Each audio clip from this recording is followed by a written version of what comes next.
Today, South Africa brings countless people to its cities, its reserves, its countrysides, and its beaches. But today, South Africa is largely different from the South Africa of the generations before us.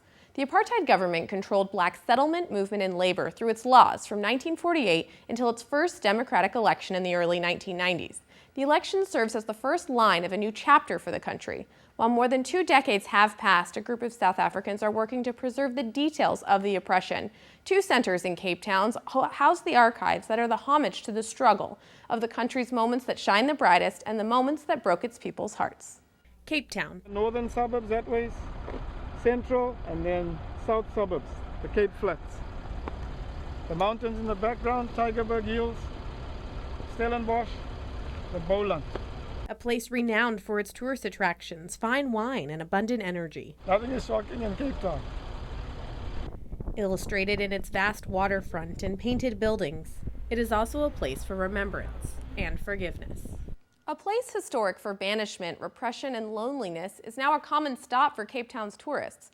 Robben Island was declared a World Heritage Site in 1999.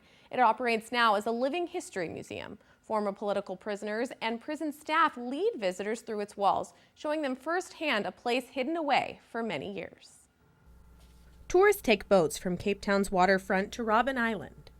The maximum security prison housed many of the people who fought to end the apartheid regime. After the fall of apartheid, the South African people demanded to see the place that kept their leaders away from them for so long. The 27th of April, people voted for the first time in South Africa. President Mandela becomes the president, whereas 3 years before he was still a prisoner.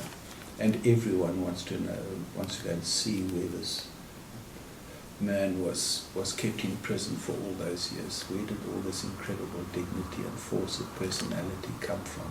And the key moment was when Cabinet decided early in September 96, okay, Robben Island is closing on the 31st of December, and this is what it's going to be. Visitors take special pause when they visit Cell 7, the cell of Nelson Mandela.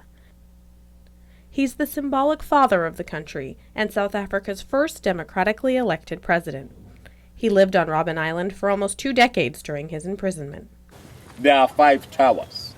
That is the first tower. And this is the second tower. The third one up there.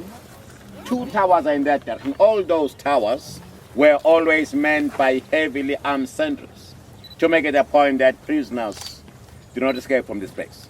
It is hard for many people to understand what the prisoners here went through, but walking through the corridors of Robben Island gives them a place to start. So it's like a wonderful space to come into, to feel the pain of centuries there, and to explore our potential as human beings. But for many, it is also a place of closure.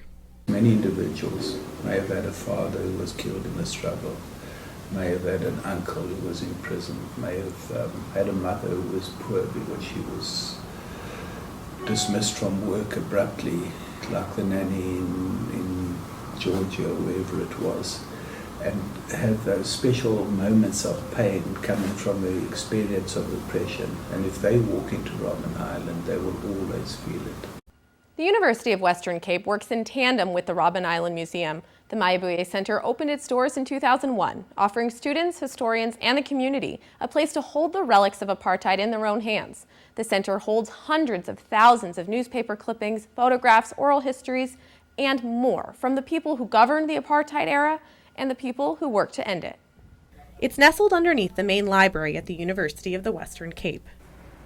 Students and historians have a place to pore through the documents of the struggle. Inside its stacks, it holds illustrations of frustration, memories of violence, and the original newspapers that welcomed Mandela to his presidency. The Mayabuye Center's staff says preserving the historical archives is the center's greatest challenge. The University of Western Cape Center and the Robben Island Museum, there can't be one without the other, but neither would be in existence without the work of a cricket player and independent thinker, a man named Andre Odendaal. Andre Odendaal spends his days looking out onto one of the most beautiful cricket stadiums in the world. However, his life's work has been in capturing some of his country's ugliest moments. So from 87, when we tried to start the Apartheid Museum, at the idea of an Apartheid Museum, which became the Mayabuye Center, to the time Robben Island started as a museum on 1 January 1997 is almost 10 years, in which a large part of my life force and energy and thinking went into this thing of the importance of history during change and transformation. He grew up in apartheid's strongest state, the son of middle-class white farmers who believed strongly in the spirit of apartheid. It was all about being good people, good Christian people who were fair and just and behaved in good ways, but it didn't apply to the people that were living around you. But later, he became the first director of a space dedicated to preserving the culture and heritage of the time he worked diligently to end.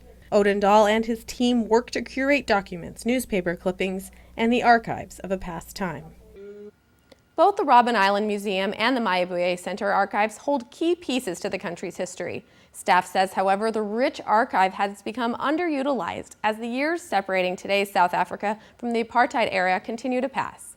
As the staff at both centers work to digitize and catalog the archives, it becomes increasingly important individuals remember these resources and a time they are fortunate enough to have never known.